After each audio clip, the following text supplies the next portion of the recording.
berseri kajian Sirah Nabawiyah yang seharusnya dilaksanakan pekan ketiga subuh pekan lalu, namun digeser menjadi hari ini pekan keempat pada maghrib karena ada sesuatu hal. Dan insyaallah seperti biasa kajian Sirah Nabawiyah ini akan dibimbing langsung oleh guru kita Ustaz Tisna Syirbuli. Alhamdulillah beliau telah datang dari jauh, dari Ciracas atau salah Jakarta Timur. Jadi insyaallah beliau akan menyampaikan ilmu yang sangat bermanfaat untuk kita terkait Sirah Nabawiyah ini. Dan pada kesempatan kali ini beliau akan menyampaikan subtema, yaitu tentang tantangan dakwah Rasulullah SAW, yaitu tantangan dakwah jilid 2. Karena di pertemuan yang sebelumnya yang terakhir sudah dibahas tantangan dakwah untuk jilid pertama atau jilid 1. Baik, untuk mempersingkat waktu kepada Ustaz Tisna Syirbuli, kami persilakan. Bismillahirrahmanirrahim. Assalamualaikum warahmatullahi wabarakatuh. Alhamdulillahi wa kafa, wassalatu wassalamu ala sayyidina Muhammadinil Mustafa wa ala alihi wa sahbihi ahli sidqi wal wafa. Amma ba'du, yang kami hormati para jamaah Masjid Ibnu Sabil, hadirin hadirat yang insyaallah semuanya dimuliakan oleh Allah Subhanahu wa taala. Tentunya tiada kata yang patut kita ucapkan pada malam hari ini selain ucapan syukur alhamdulillah atas berbagai limpahan rahmat yang Allah telah berikan pada kita hingga malam hari ini. Salawat teriring salam semoga senantiasa tercurah kepada junjungan kita Nabi Muhammad sallallahu alaihi wasallam beserta keluarga, para sahabat dan juga para pengikutnya yang istiqomah ila yaumil qiyamah. Para hadirin yang dimuliakan oleh Allah Subhanahu wa taala, sebelumnya kita sudah membahas bagaimana hadangan dakwah atau tantangan dakwah yang dialami oleh para sahabat, ya. Bagaimana banyak penyiksaan yang didapatkan oleh para sahabat, kemudian muncul angin segar, ya, dengan masuk Islamnya dua tokoh, ya, yaitu Hamzah bin Abdul Muthalib dan Umar bin Khattab, ya. Nah, pada saat masuk Islamnya dua sahabat ini, ya, maka ini cukup bikin galau, ya, orang-orang Quraisy, ya, orang-orang musyrikin Quraisy di Mekah, ya. Karena dua tokoh ini rupa-rupanya cukup berpengaruh terhadap dakwah gitu. Yang tadinya para sahabat itu merasa khawatir dakwah, ya, kemudian menjadi berani berdakwah, ya, karena ada Umar seperti itu, ya. Nah, maka kemudian muncullah upaya negosiasi, ya. Jadi dinego, ya. Maka dilakukanlah upaya negosiasi gimana caranya, ya, Nabi ini dakwahnya berhenti, ya, seperti itu, ya. Maka negosiasi yang pertama ini menjadi asbabun nuzul, ya, dari turunnya surat Al-Kafirun, ya. Jadi disebutkan bahwasanya Ibnu Ishaq meriwayatkan dengan sanadnya, dia berkata Al-Aswad bin Al-Muthalib bin Asad bin Abdul Uzza, Al-Walid bin Al-Mughirah, Umayyah bin Khalaf, serta Al-As bin Wa'il As-Sami, ya. Ini adalah orang-orang yang berpengaruh di tengah-tengah kaum mereka, menghadang Rasulullah SAW yang tengah melakukan tawaf di Ka'bah, sembari berkata, wahai Muhammad, mari kami menyembah apa yang engkau sembah, dan engkau juga menyembah apa yang kami sembah. Nah, gitu. Jadi supaya, ya, kalau bahasa sekarangnya win-win solution. Nah, gitu, ya. Win-win solution, ya. Ente nyembah yang saya sembah, ya. Kamu juga, ya, saya juga akan nyembah yang kamu sembah, gitu, ya. Jadi gitu, win-win solution, ya. Udah dah, kita nggak usah ribut, ya. Udah, kita nggak usah ribut. Kalau kamu ngajak nyembah Allah, saya sembah Allah. Nah gitu, ya. Tapi kamu nyembah juga Lata sama Uzza, nah gitu. Gitu. Lata sama Uzza kamu sembah juga gitu, ya. Supaya kita ini adem lah gitu. Ah gitu, mungkin gitu ya, gitu. Jadi sehingga kami dan engkau dapat bekerja sama dalam menjalankan urusan ini. Jika yang engkau sembah itu lebih baik dari yang kami sembah, maka kami mengambil bagian darinya. Demikian pula jika apa yang kami sembah lebih baik daripada yang engkau sembah, maka engkau ambil bagian darinya. Nah gitu. Jadi gitu ya. Ini memang kalau jalan tengah seperti ini kayaknya indah ya kedengarannya tuh ya, gitu. Indah ya. Gitu. Ya yuk ngapain sih ribut-ribut mulu gitu. Udah dah ya. Hari ini kita nyembah Allah, besok kita bareng-bareng nyembah Lata dan Uzza. Nah, kurang lebih seperti itu ya. Jadi Nabi diajak nego seperti itu ya. Lalu Allah menurunkan ya surat Al-Kafirun semuanya ya, semuanya ya. Jadi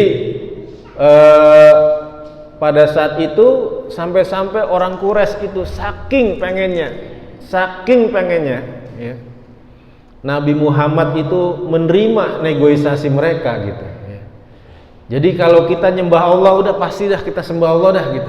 Tapi Muhammad ini mau nggak nerima nyembah Tuhan kita gitu. Sampai-sampai mereka katakan jangankan nyembah, dia usap-usap aja Tuhan kita tuh. Kita udah deh, udah nyerah dah gitu ya, seperti itu ya. Nggak usah nyembah deh, dia mau ngusap-ngusap aja gitu ya. Jadi andai kata engkau usap-usap Tuhan kami, niscaya kami akan menyembah Tuhanmu. Nah gitu ya. Tapi itu tidak dilakukan oleh Nabi ya. Maka turunlah surat Al-Kafirun, Qul ya ayyuhal kafirun ya. Katakanlah wahai orang-orang kafir ya, la a'budu ma ta'budun ya, kami tidak menyembah apa yang kalian sembah, wala antum abiduna ma'abud, dan antum ya, dan kalian bukanlah penyembah apa yang kami sembah, wala ana abidum ma'abatum, dan kami juga bukan penyembah apa yang kalian sembah ya. Diulang lagi, wala antum abiduna ma'abud lakum dinukum waliyadin ya. Makanya ini surat walaupun pendek ya, kalau walaupun pendek ya, kadang nggak kelar-kelar Pak gitu. Iya, kadang nggak kelar-kelar gitu ya. Wala antum abiduna ma'abud ya, wala ana abidu ma'abatum, wala antum abiduna ma'abud, kagak kelar-kelar. Jadi jangan sampai nggak kelar gitu ya, gitu. Sama ini ayat sebelumnya juga gitu, surat sebelumnya itu Inna atoina itu memang ayatnya pendek, tapi kalau lagi grogi jadi imam itu nggak kelar-kelar. Inna atoina kal kautsar fasholli li rabbika wanhar, inna atoina kal kautsar, balik lagi ya gitu ya. Jadi gitu ya. Nah maka turunlah ayat ini yang mempertegas ya, lakum dinukum waliyadin, bagimu agamamu ya, bagiku agamaku gitu. Jadi yang namanya toleransi itu begitu harusnya. Silakan kalian menyembah ya agama lain, mau ke gereja monggo, silahkan hari Minggu ke gereja, kita nggak ada masalah ya. Kita nggak pernah pusing orang lain ya beribadah sesuai agamanya, nggak ada masalah gitu ya. Tidak perlu kemudian ya kita itu diajak saling menyembah ya Tuhan masing-masing ya, semuanya bareng-bareng gitu ya gitu. Jadi pas lagi ada orang meninggal tahlilan, pendeta diundang gitu, ini rada repot nih kayak begini nih gitu ya. Jadi sudahlah, yang agama mereka pas meninggal udah diurus berdasarkan agama mereka, begitu juga kita. Kalau ada yang meninggal ya diurus menurut agama kita, udah selesai seperti itu ya. Jadi begitu ya. Nah di sini juga tegas dinyatakan qul ya ayyuhal kafirun, katakanlah wahai orang-orang kafir ya. Jadi istilah kafir ini istilah yang ada dalam Al-Qur'an yang diucapkan oleh Nabi Muhammad, oleh Kanjeng Nabi, makhluk yang paling tinggi akhlaknya di muka bumi ini ya. Sampai-sampai Allah memuji di dalam Al-Qur'an, wa innaka la'ala khuluqin azim. Sungguh pada dirimu wahai Muhammad terdapat akhlak yang agung, ya, seperti itu. Jadi kalau orang nyebut orang kafir, ya, selama dalam sebuah kajian, dalam sebuah pengajian internal seperti ini di masjid, ya nggak ada masalah gitu, ya. Membaca Al-Quran, ya emang bunyinya begitu, ya, gitu, bunyinya begitu ayatnya, nggak bisa dimodif, ya. Qul ya ayyuha, ya, ghairul muslim, nggak bisa, ya. Wahai orang-orang non muslim, nggak bisa, ya, nggak bisa diubah begitu, ya. Ayatnya bunyinya begitu, wahai orang-orang kafir, ya. Orang kafir di sini menurut Islam, ya, menurut keyakinan orang-orang Islam, ya, di luar Islam itu namanya kafir, ya. Sebaliknya orang-orang di luar kita, di luar Islam, nyebut kita ini orang kafir, nyebut kita domba tersesat, kita juga nggak ada masalah, ya kan? Gitu. Bapak-bapak ada yang pernah baper, Pak? Ya, misalkan dari agama lain nyebut kita ini tersesat, itu menurut agama mereka nggak ada masalah, gitu, nggak ada masalah, ya. Sebagaimana kita menyebut di luar agama Islam, kita punya keyakinan itu mereka kafir, seperti itu. Sebagaimana ada orang asing, ya, yang ada di Indonesia ini, ya, orang asing itu disebut asing, ya, WNA, warga negara asing, ya. Dia juga nggak baper, nggak, ya, kita sebut warga negara asing, ya, karena memang faktanya mereka adalah warga negara asing. Kita nanti kalau ke negara dia, kita juga disebut orang asing, nggak ada masalah seperti itu, ya. Jadi di sini ada ketegasan, ya, ada ketegasan dan ada toleransi, ya, pada saat diturunkan ayat ini, ya, bahwasanya, ya, silakan orang kafir itu mereka menyembah apa yang mereka sembah, kita menyembah apa yang kita sembah, ya. Kita bukan mereka, mereka juga bukan kita, ya. Kemudian tatkala kaum Quraisy, ya, melihat Rasulullah Shallallahu Alaihi Wasallam masih terus melakukan aktivitasnya, maka tahulah mereka bahwasanya Abu Thalib tidak ada keinginan untuk mengucilkan Rasulullah dan telah bulat hatinya, ya, untuk memisahkan diri dan memusuhi mereka, ya. Maka mereka mencoba lagi, ya, mencoba lagi melakukan negosiasi lagi. Apa negosiasi yang kedua? Yaitu pengen nuker Nabi, ya, pengen nuker Nabi. Maksudnya apa? Walid bin Al-Mughirah ini membawa, ya, jadi mereka membawa seseorang pemuda namanya Imarah bin Al-Walid Al-Mughirah, ya. Jadi seorang pemuda Quraisy, ya, anaknya Walid bin Al-Mughirah, ya. Wahai Abu Thalib, sesungguhnya ini adalah seorang pemuda yang paling rupawan, ya, paling ganteng di kalangan Quraisy. Ambillah dia, maka dengan begitu engkau dapat berbuat sesukamu, mengikatnya atau membebaskannya, ya. Jadikanlah dia sebagai anakmu, maka dia jadi milikmu, lalu serahkan pada kami keponakanmu yang telah menyelisihi agamamu dan agama nenek-nenek moyangmu, ya. Yaitu keponakanmu yang sudah mencerai-beraikan persatuan kaummu, membuyarkan, ya. Membuyarkan ini bahasa Jawanya membuat ambiar, ya. Membuat ambiar impian mereka, impian kaummu, ya, agar kami bisa membunuhnya. Nah, gitu. Jadi diajak tuker, ya. Abu Thalib, kalau kamu itu sayang sama Muhammad, karena Muhammad ini kan pemuda, mungkin dia tampan, ya. Memang dalam pendapat para ulama ada yang menyatakan Nabi itu lebih tampan dari Nabi Yusuf, ya. Nabi itu lebih tampan dari Nabi Yusuf, ya. Sebelumnya kan kita udah bahas, ya, bapaknya Nabi saja Abdullah itu, ya, kalau Abdullah lewat, ya, itu perempuan Quraisy minta dikawinin sama Abdullah, seperti itu. Artinya Nabi ini keturunan orang tampan, gitu, ya. Maka mereka mengatakan kalau gitu kita tuker aja, gitu, ya. Kita tuker aja, ya. Kira-kira kalau bapak-bapak punya anak, ya, diajak tukeran mau, Pak? Mau nggak, Pak? Gitu. Itu anak lu tuh badung banget sih katanya gitu ya. Susah banget ya diaturnya. Udah, kita tuker aja yuk ya. Nih anak saya, anak saya nih baik, ganteng juga. Udah, anak kamu sini badung banget biar saya pukulin lah gitu ya. Jadi gitu. Nah, maka Abu Thalib ya, pada saat mereka mengatakan ini adalah penukaran yang impas ya, seseorang dengan seseorang, Abu Thalib bilang ini tawaran yang sungguh menjijikan ini ya. Mana ada mau orang tua ya diajak tukeran anak ya. Apakah kalian ingin memberikan kepadaku anak kalian ini agar aku beri makan untuk kepentingan kalian, sementara aku memberikan anakku agar kalian bunuh? Nah, demi Allah ya, ini tidak akan terjadi ya. Jadi ini negosiasi yang kedua, negosiasi ngajak nuker Nabi ya. Jadi yang pertama tadi diajak nyembah bareng-bareng ya. Yang kedua diajak tukeran. Kemudian berikutnya negosiasi Utbah bin Rabi'ah ya. Utbah bin Rabi'ah ini adalah bapaknya Hindun ya. Bapaknya Hindun ya. Hindun binti Utbah ya. Nah, ini juga tokoh Quraisy ya.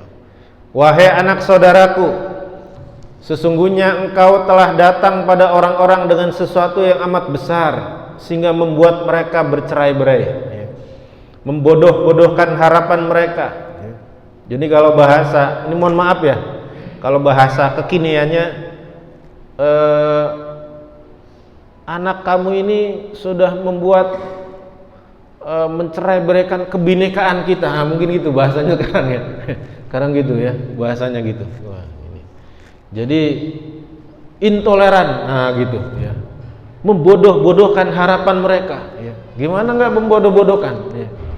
Nabi bilang itu berhala, nah gitu. Itu umpannya api neraka, nah gitu. Kalian juga akan masuk neraka ya. Dan itu ayat Al-Qur'an, jadi harus dibacain begitu gitu ya. Jadi gitu. Ya kalau bahasa sekarangnya intoleran, nah gitu ya. Ponakan kamu tuh intoleran, mencela Tuhan-Tuhan serta agama mereka dan nenek-nenek moyang mereka, engkau ingkari ya. Dengarlah, aku ingin menawarkan beberapa hal kepadamu, lantas bagaimana pendapatmu tentangnya? Semoga saja sebagainya dapat engkau terima. Nah gitu. Jadi narasi menuduh ya, orang yang istilahnya berdakwah ya dengan benar ya, kecuali ya, mohon maaf ya, kecuali mungkin orang itu teroris bener gitu ya, dia bawa bom kemana-mana ya, kemana-mana bawa golok, bawa senapan. Ini orang pada ngaji baik-baik di masjid ya, gitu kan, gitu. Kadang masih juga dibilang intoleran segala macam gitu ya. Nah, Nabi kan begitu. Nabi itu tidak melakukan kekerasan di Mekah. Nabi itu hanya menawarkan sebuah ide ya. Nabi menawarkan sebuah solusi Islam ya. Tapi tetap ya, orang-orang Quraisy mengatakan Nabi itu intoleran ya. Nabi itu memecah belah persatuan gitu. Seperti itu ya. Jadi narasi-narasi seperti ini udah ada dari dulu. Sudah ada dari dulu ya. Kemudian dituduhkan kepada Nabi. Kemudian di saat narasi-narasi seperti ini kemudian tidak lagi laku, maka mereka mencoba berdamai ya. Sebenarnya ini sebuah progres ya. Kalau dari sisi dakwah sebuah progres. Tadinya Nabi itu tidak diaku sama sekali ya. Nabi itu nggak diaku sama sekali. Tapi kalau orang udah diajak berdamai, bernegosiasi, itu artinya pihak sebelah itu udah dianggap, nah gitu ya, udah dianggap gitu ya. Wahai anak saudaraku, jika apa yang kau bawa itu semata-mata hanya menginginkan harta, kami akan mengumpulkan harta-harta kami untukmu, sehingga engkau menjadi orang yang paling banyak hartanya di antara kami ya. Jika apa yang kau bawa itu semata hanya menginginkan kedudukan, maka kami akan mengangkatmu menjadi tuan kami, sehingga kami tidak akan melakukan sesuatu pun sebelum engkau perintahkan ya. Jika apa yang kau bawa itu semata-mata hanya ingin mendapatkan kerajaan, maka kami akan mengangkatmu menjadi raja kami ya. Nah, ini yang paling lancang ya. Kalau kamu tuh sakit Muhammad, nah gitu ya. Jadi yang pertama kan masih mending ya. Kalau kamu pengen harta Muhammad, kami kasih harta. Kalau kamu pengen kedudukan, kami kasih kedudukan. Kamu pengen jadi raja di sini, kami jadikan raja. Kalau kamu sakit, nah gitu ya. Kamu tuh sakit, ya. Kamu tuh sakit, ya. Engkau nggak bisa mengobati penyakit kamu, kami panggilkan tabib untukmu, ya. Akan kami keluarkan uang untuk mengobati kamu, biar kamu sembuh, nah gitu. Sebab orang terkadang terkena oleh jin sehingga perlu diobati, nah gitu. Jadi Nabi itu dituduh, ya. Kalau bahasa kitanya kesurupan, ya gitu, ya. Bahasa Betawinya kesambet, ya gitu, ya. Jangan-jangan kamu ini kesambet setan mana gitu, ya. Jadi ngawur ngomongnya, nah gitu, ya. Jadi Nabi ini luar biasa ini, udah pada posisi yang puncak, ya. Bayangin, ya. Ditawari kekuasaan, ditawari harta, ditawari kedudukan, ya. Ini udah pada posisi puncak ini. Nabi tinggal bilang, kalau aku sih yes, tinggal bilang gitu aja, ya gitu ya. Ya tinggal bilang begitu Nabi itu, ya udah, ya, enak dakwah kan, gitu. Tetapi kan mereka itu meminta Nabi melakukan itu dengan syarat menghentikan dakwah, gitu. Jangan lagi ngajak-ngajak orang nyembah Allah saja, ya. Jangan lagi menghina-hina Lata dan Uzza, gitu, ya, gitu. Gimana nggak enak ini, ya. Udah pada posisi seperti itu, gitu, ya. Gitu. Nah, maka kemudian Nabi berkata, wahai Utbah, kamu sudah selesai, ya. Udah selesai ngomongnya udah, nah gitu. Udah katanya. Ya, sekarang giliran saya ngomong, kata Nabi itu, ya. Maka Utbah mengatakan, ya akan aku dengar. Maka Nabi kemudian membacakan surat Fussilat, ya, ayat 1 sampai 5, dibacakan Al-Qur'an, ya. Kemudian di saat Utbah mendengarkan Nabi membaca Al-Quran itu, dia malah diam serta khusyuk mendengarkan sambil bertumpu di atas kedua tangannya yang diletakkan di belakang punggungnya hingga beliau Shallallahu Alaihi Wasallam selesai, dan ketika melewati ayat sajadah, ya, beliau bersujud, ya, Nabi bersujud, ya. Setelah itu beliau Shallallahu Alaihi Wasallam bersabda, wahai Abul Walid, engkau telah mendengarkan apa yang engkau dengar tadi. Sekarang terserah kepadamu, ya. Nah, disitulah kemudian Utbah, ya, kalau bahasa sekarangnya itu speechless, ya, nggak bisa ngomong dah dengar Al-Quran, ya. Jadi memang sebagian besar orang-orang Quraisy itu kalau udah dengar Al-Quran itu udah luar biasa, mereka tuh terkesima, terpesona, ya. Disinilah pentingnya kita umat Islam, ya, mau belajar bahasa Arab, ya, belajar balaghah, ya, supaya kita pada saat baca Al-Quran itu benar-benar bisa meresapi ayat-ayatnya, ya. Karena di situ letak mukjizatnya Al-Quran tuh di situ, ya. Jadi yang disebut Al-Quran itu mukjizat itu ya di saat Al-Quran itu, ya, dari sisi susunan kata-katanya, lafaz-lafaznya, pilihannya itu semua, ya, dalam bentuk uslub, ya, yang sampai sekarang tidak ada seorang pun yang mampu membuat yang serupa dengan Al-Quran, ya. Seperti itu. Disitulah mukjizatnya Al-Quran, gitu. Sehingga pada saat kita baca Alhamdulillahirabbil alamin, ya, tapi jangan pas lagi sholat, ya, alhamdulillah, ada alnya nih, ma'rifah nih, nah gitu. Mubtada, gitu, ya. Alhamdulillah mubtada, ya. Nah gitu.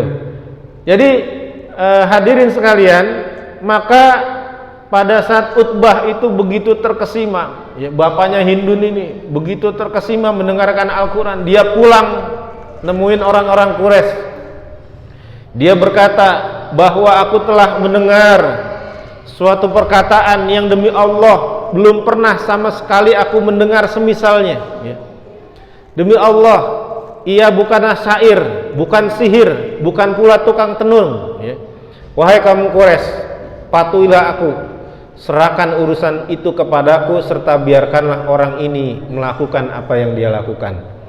Menjauhlah dari urusannya, demi Allah, sungguh ucapan yang telah aku dengar itu akan menjadi berita besar, ya. Nah disinilah hadirin sekalian, makanya Abu Jahal, Abu Lahab itu melarang orang-orang Quraisy itu dengar Nabi membacakan Al-Quran gitu. Makanya pada saat musim haji ya, orang-orang yang datang tuh disuruh menutup telinganya pakai kapas. Kenapa? Tiap orang kalau udah dengar Al-Quran itu pasti terkesima. Orang sekelas Utbah bin Rabi'ah, ini orang keras ya, orang ekstrimnya Quraisy. Tapi kalau ketemu Nabi dengar Al-Quran, Nabi tuh nggak pakai retorika macam-macam, Pak ya. Nabi nggak pakai retorika macam-macam, baca Al-Quran doang ya. Utbah sudah terkesima, udah kelepek-kelepek gitu ya, sampai dia katakan udah biarin tuh Muhammad melakukan apa yang dia lakukan, biarin gitu ya, gitu. Makanya kemudian ya, jangan sampai orang itu ketemu Muhammad, kalau udah ketemu wah udah kesihir deh sama Muhammad gitu ya. Nah sayangnya sekali lagi cara-cara seperti ini kadang dilakukan juga di zaman sekarang gitu. Jangan sampai orang diskusi ya sama ya para pengemban dakwah. Kenapa? Kalau udah ngobrol ya, diskusi, udah tuh orang ntar ngikut katanya, nah, gitu ya. Ntar orang ngikut ya, ntar orang pada hijrah, nah, segala macam. Ntar dia ngaji ya. Nah emang kenapa sih orang ngaji ya? Ya kan? Ngaji baik-baik ya. Habis ngaji makan lagi ya. Ya kadang makan kadang kagak ya. Gitu. Jadi masalahnya di mana gitu ya. Seperti itu. Kadang jalan ini diputus sama sekali. Kadang jalan ini diputus sama sekali ya. Sehingga orang kemudian berasumsi dengan ya, dengan yang diasumsikan gitu ya. Saya itu beberapa kali ya mengunjungi ya, silaturahmi dengan lembaga-lembaga yang ada di tengah-tengah masyarakat. Itu sebelum kita nyampe itu dari mereka itu sudah tergambar. Saya kira yang datang itu pakai gamis ya, jenggotnya panjang, jidatnya hitam, Pak, katanya gitu ya, gitu. Sorbanan gitu. Waduh. Jadi kami kira tuh begitu katanya. Ternyata ini ramah-ramah gitu ya. Menyampaikan dengan baik ide-idenya, nah seperti itu ya. Jadi memang pada saat orang itu bertemu berubahlah pola pikirnya. Oh ternyata ini Islam yang ingin disampaikan, gagasan yang diberikan ini bagus gitu ya. Bahkan harusnya para pemuda mendengar ya. Tidak jarang kita diajak kerjasama dan sebagainya gitu ya. Nah begitu juga pada masa Nabi ya, Nabi itu diputus sama sekali. Orang jangan sampai dengar Nabi gitu, seperti itu. Kalau udah dengar Nabi ya ini Utbah ini, sekelas Utbah aja udah kesihir ya. Maka mereka mengatakan demi Allah, dia telah menyihirmu dengan lisannya, wahai Abul Walid ya, wahai Utbah. Nah, seperti itu ya. Jadi banyak kasus orang itu datang begitu gagahnya pengen ketemu Nabi, pengen nasihatin Nabi, ingin menego Nabi, udah yakin pede ya. Tapi pas dengar Nabi membacakan Al-Quran udah kelepek-kelepek udah gitu. Pulang itu udah berubah sikapnya gitu. Tapi karena kedudukan mereka, karena posisi mereka ya, itu yang kemudian menyebabkan mereka itu nggak mudah beriman gitu ya kan, karena mereka udah punya posisi ya gitu. Di satu sisi Mekah itu adalah pusatnya berhala pada zamannya ya. Pusatnya kemusyrikan. Memang berat Pak ya. Kalau orang udah musyrik itu berat ya. Gitu, susah ya. Kita nasihatin susah ya. Coba aja orang misalkan udah biasa dia naruh sajen di pohon apa gitu, Bapak nasihatin sewot dia gitu. Orang udah biasa syirik itu susah gitu ya. Mohon maaf misalnya nih, ini kan bulan Muharram ya, satu suro ya, ya. Misalkan punya tetangga biasa tuh ya, satu suro mandiin keris misalkan ya kan, mandiin keris ya, keris dikasih ini itu gitu. Coba aja dinasehatin, mau nggak Pak dengerin nasihat Bapak? Itu rada susah itu, rada panjang itu ya gitu. Bapak datang maghrib nasihatin sampai subuh belum tentu kelar gitu ya. Jadi kurang lebih begitu kondisi Mekah itu pada saat itu ya. Petinggi-petingginya juga, tokoh-tokohnya itu juga sudah nyaman ya, dengan kedudukan mereka. Jadi pada saat mereka kemudian mendengar kebenaran, mereka meyakini itu kebenaran, itu tidak kemudian langsung meluluhkan hati mereka sehingga mereka beriman, seperti itu ya. Nah, maka kemudian begitulah tindakan kaum musyrikin secara umum, sedangkan Abu Thalib secara khusus ya, menghadapi tuntutan orang-orang Quraisy agar menyerahkan Nabi SAW pada mereka untuk dibunuh ya.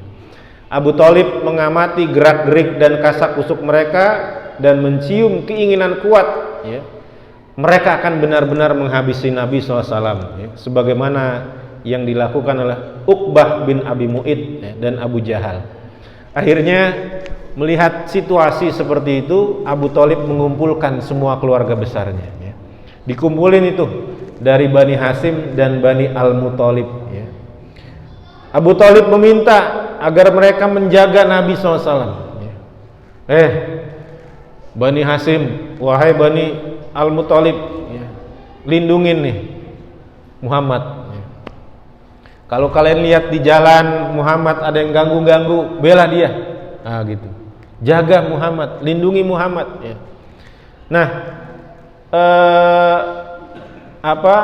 suasana satu keluarga, satu suku Bani Hasyim, Bani Al-Muthalib ini, kemudian ditambah memang ditambah Abu Thalib ini memang bisa dikatakan pucuk pimpinannya Bani Hasyim ya, dan Bani Al-Muthalib, maka mereka memenuhi ya, imbauan dari Abu Thalib ya.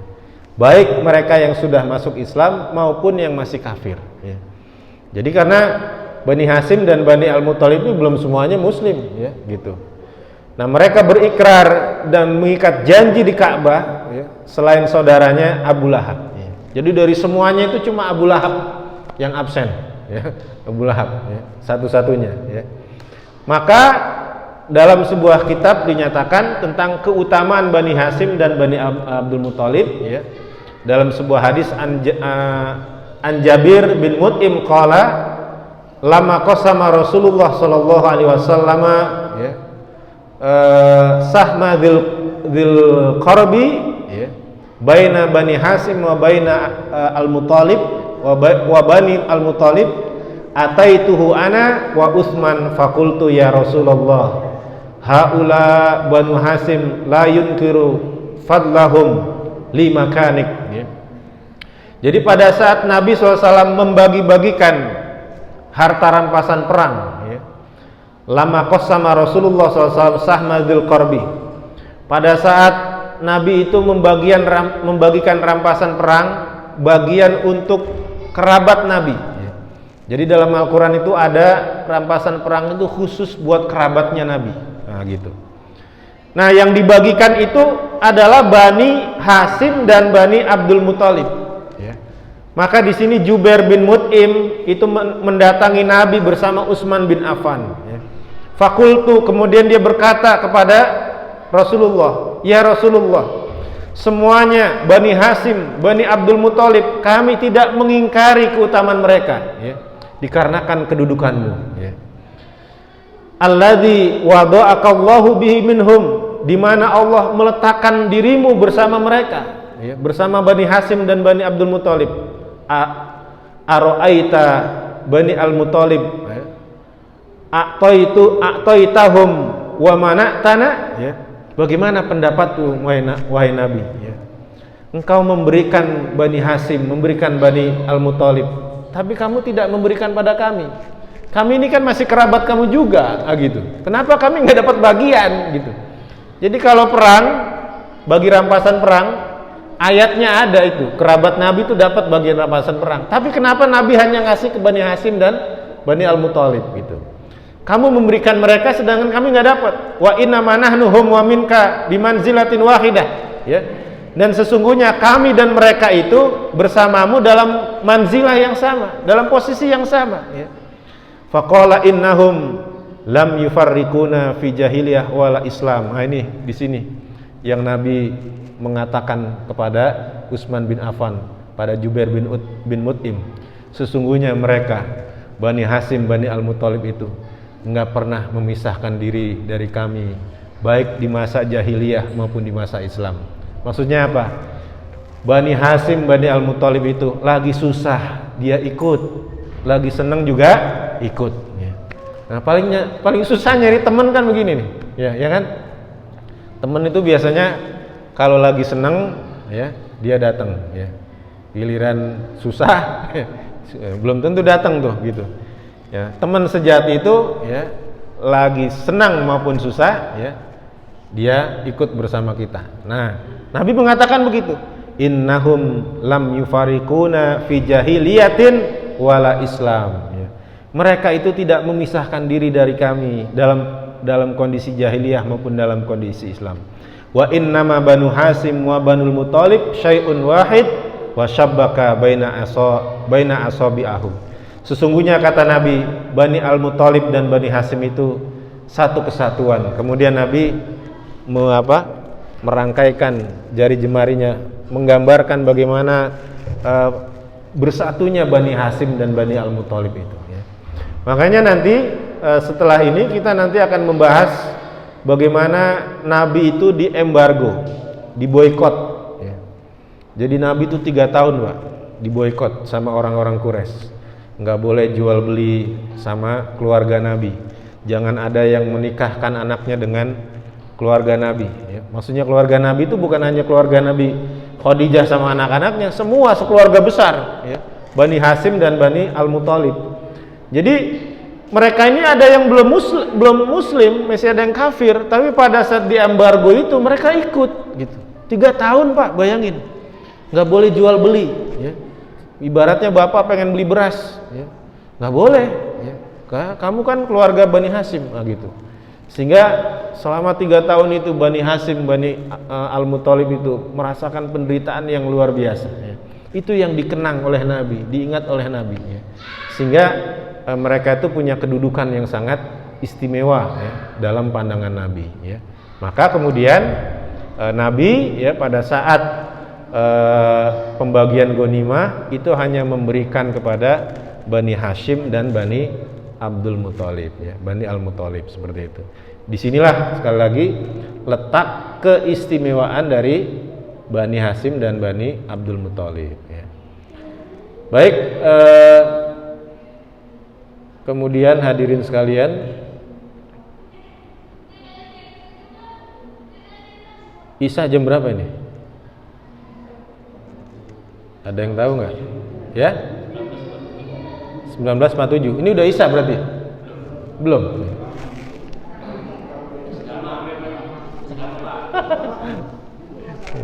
Iya. Nah, kemudian jadi pada saat upaya negosiasi itu sudah dilakukan ya, oleh orang-orang Quraisy ya, nggak berhasil juga, segala macam cara udah dilakukan ya. Maka selanjutnya yang akan dilakukan adalah embargo ya. Jadi perlawanan atau tantangan dakwah itu kan berupa propaganda ya. Jadi Nabi itu dibilang tukang sihir, dibilang orang gila ya. Berupa ta'dzib ya, berupa penyiksaan ya, para sahabat disiksa. Sehingga diantara mereka ada yang harus hijrah ke Habasyah. Nah ini saya lupa nih bahas ini nih, hijrah ke Habasyah ya. Mungkin nanti di kesempatan berikutnya kita bahas khusus ya. Karena di situ ada peristiwa-peristiwa yang menarik pada saat hijrah ke Habasyah itu. Dan itu hijrah ke Habasyah itu terjadi 2 kali ya, sampai 2 kali gitu ya. Kemudian pada saat berbagai propaganda, berbagai penyiksaan terhadap para sahabat nggak berhasil, maka dilakukan upaya negosiasi, nggak berhasil juga. Kemudian Nabi melakukan yang namanya orang-orang Quraisy melakukan yang namanya muqata'ah ya. Melakukan muqata'ah ya. Apa itu ya? Muqata'ah itu ya, orang-orang Quraisy mereka bersumpah ya, bersumpah di Ka'bah tidak akan menikah dengan wanita dari Bani Hasim dan Bani Al-Muthalib. Nah, gitu. Yang kedua, tidak akan menikahkan putra-putri mereka dengan orang-orang dari Bani Hasim dan Bani Al-Muthalib. Berikutnya, tidak berjual beli dengan mereka. Tidak berkumpul, berbaur, memasuki rumah ataupun berbicara dengan mereka. Benar-benar ini boikot. Ya. Benar-benar dikucilkan keluarga Nabi itu, keluarga besarnya ya. sehingga mereka menyerahkan Rasulullah SAW untuk dibunuh, ya. Jadi kalau Nabi itu tidak diserahkan kepada orang-orang Quraisy, ya, maka 4 poin ini akan terus berjalan, ya. Akan terus berjalan, ya. Kemudian mereka mendokumentasikan hal tersebut, ditulis di atas sebuah sohifah, sebuah lembaran, ya, sumpah mereka bahwa mereka selamanya tidak akan menerima perdamaian dari Bani Hashim dan tidak akan berbelas kasihan terhadap mereka kecuali mereka menyerahkan Nabi SAW untuk dibunuh, ya. Ini yang terjadi pada saat itu, ya. Maka, ya, Ibnul Qayyim berkata, ada yang mengatakan bahwa pernyataan itu ditulis oleh Mansur bin Ikrimah, ya. Ada lagi yang menyatakan, jadi ada ininya, ada sekretarisnya yang nulis nulis perjanjiannya itu. Dan itu ada yang mengatakan yang menulis namanya adalah Bagid bin Amir bin Hashim. Lalu Rasulullah SAW berdoa atasnya dengan doa yang buruk, dan dia pun mengalami kelumpuhan di tangannya sebagaimana doa Nabi SAW, ya. Nah, ini ada riwayatnya, ya. Bahkan ada ulamanya, ya. Ibnul Qayyim Al-Jauziyah, ya. Artinya untuk kesekian kalinya kita di sini mendapatkan tidak selalu Rasulullah SAW itu kalau mendapatkan perilaku buruk, ya, dalam artian Rasulullah itu dianiaya, Rasulullah itu dizolimi, tidak selamanya Nabi itu berdiam diri, ya, gitu, ya.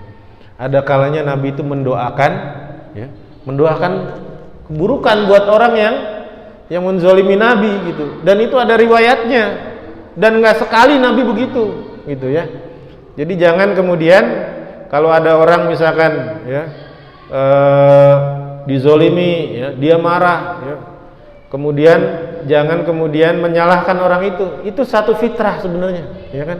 Bapak digaplok nggak salah apa-apa, main gaplok aja, gitu kan. Bapak marah itu wajar, Pak, gitu, ya. Malah kalau bapak marah tuh bapak aneh banget, gitu, ya, gitu. Harga diri misalkan, ya, direndahkan, itu wajar. Orang marah itu wajar. Kalau Nabi marah itu, bahkan Nabi di sini mendoakan, ya, sampai kemudian orang yang menulis sohifah itu lumpuh, ya. Itu satu hal yang wajar-wajar saja seperti itu, ya.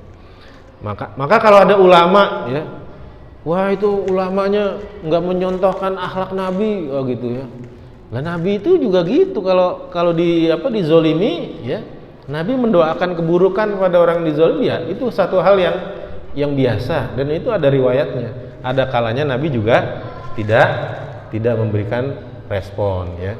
Nah, sayangnya bagian-bagian yang Nabi tidak merespon ini lebih dimunculkan, ya. Ya bagus juga, ya, gitu. Kalau bapak-bapak kuat menanggung sabarnya, ya, Nabi itu kan diludahin diem aja, gitu, ya kan. Ya, kalau bapak juga kuat begitu nggak apa-apa, gitu, ya.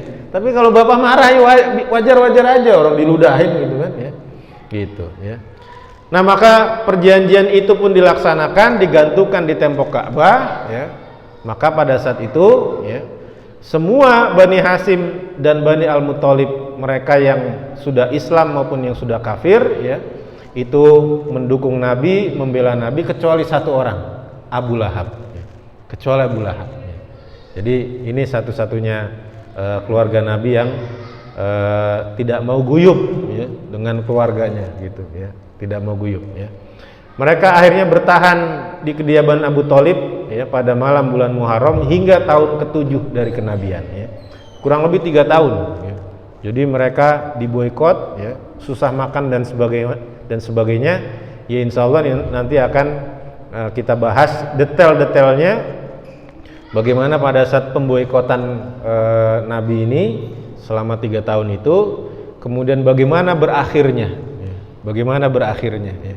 Jadi pada saat itu akhirnya diantara orang-orang Quraisy ada juga yang kasihan, ya, melihat saudara-saudaranya sama-sama orang Arab, sama-sama orang Mekah dizolimi oleh Abu Jahal seperti itu, ya.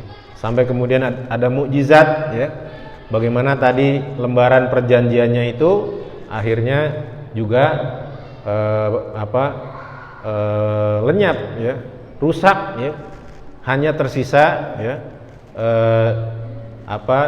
yang ada tulisan lafaz Allah seperti itu, ya. Insya Allah nanti kita akan bahas di kesempatan yang akan datang. Baik, karena sudah masuk waktu Isya, itu saja yang bisa Al-Fakir sampaikan dalam kesempatan yang singkat ini. Mudah-mudahan bisa bermanfaat bagi para jamaah sekalian, menambah wawasan kita tentang sirah nabawiyah, dan nanti insyaallah Mbak Daisah bisa dilanjut sedikit diskusi jika memungkinkan. Kurang lebihnya mohon maaf. Wallahul muwaffiq ila aqwamit thoriq. Wassalamualaikum warahmatullahi wabarakatuh. Waalaikumsalam warahmatullahi wabarakatuh. Alhamdulillah, jazakumullah khairan jazaa atas ilmu yang telah disampaikan dan atas waktu yang telah disempatkan untuk hadir di Mushola Musabil di Masjid Musabil ini. Mudah-mudahan ilmu yang telah disampaikan menjadi pahala jariah beserta dari keluarga dan menjadi tambahan wawasan untuk kita, khususnya jamaah Masjid Musabil. Sehubung sudah masuk waktu Isya, maka mari kita tutup majelis ini dengan membaca doa kafaratul majelis. Subhanallah wa bihamdika, asyhadu an la ilaha illa anta, astaghfiruka wa atubu ilaik. Kami sampaikan kepada semua para jemaah bahwa nanti sesi tanya jawab bisa dilaksanakan di Selasa sambil menikmati hidangan yang telah disediakan oleh pengurus. Demikian, assalamualaikum warahmatullahi wabarakatuh.